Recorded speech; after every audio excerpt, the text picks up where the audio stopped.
Maestro Scimone, sta per iniziare Veneto Festival 2014, inaugurerà come sempre a Padova la Chiesa degli Eremitani, ma sono numerosi come sempre gli appuntamenti. Il festival di quest'anno è il nostro grande festival itinerante della Regione Veneta, ha niente meno che 23 appuntamenti, cioè proprio il periodo di crisi si è sviluppato rispetto al solito e inaugureremo ufficialmente il 23 maggio a Padova nella Chiesa degli Eremitani con una stupenda messa di Galuppi, grande compositore veneziano che è stato maestro di Cappella San Marco, anche compositore di opere di musica strumentale, la messa per il riscatto degli schiavi, stupenda, che verrà seguita poi dalla ancora meravigliosa sinfonia messa per la incoronazione di Mozart, con il coro Regia Artis di San Pietroburgo e 4 voci di grande livello mondiale, Roberta Canzian, Laura Prolerelli, Aldo Caputo e Marco Bussi. E poi dopo proseguirà sempre in Padova con un concerto in cui eseguiremo il grande capolavoro di Strauss, di Riccardo Strauss, Le Metamorfosi per 23 archi solisti, per cui abbiamo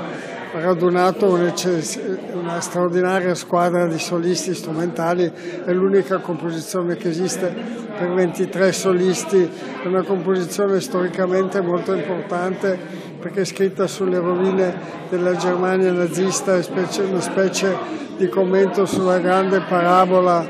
della Germania, la parabola eroica che si è terminata in un modo così tragico e termina con la citazione della marcia funebre di Beethoven. Oltre a questo sarà presente il 7 giugno il grandissimo pianista russo, giovanissimo Jan Lisiecki, che ha avuto grande successo al Teatro La Scala recentemente. A Padova suoneremo ancora il 17 giugno nella chiesa di Santa Caterina dove è sepolto Tartini, un programma di virtuosismo strumentale da Tartini a oggi, e poi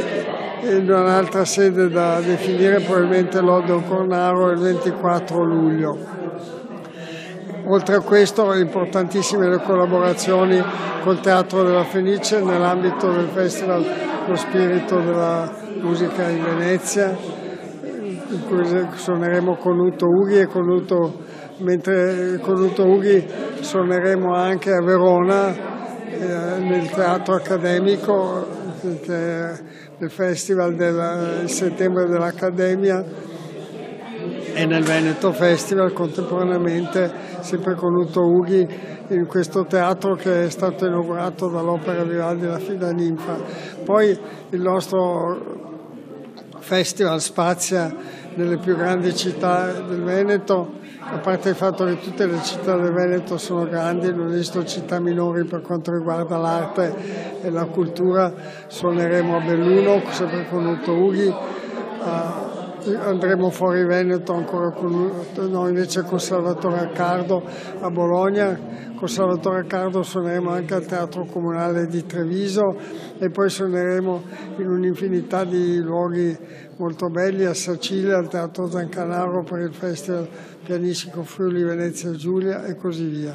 Inaugureremo l'1 luglio a Lussemburgo il semestre di presidenza italiana dell'Unione Europea.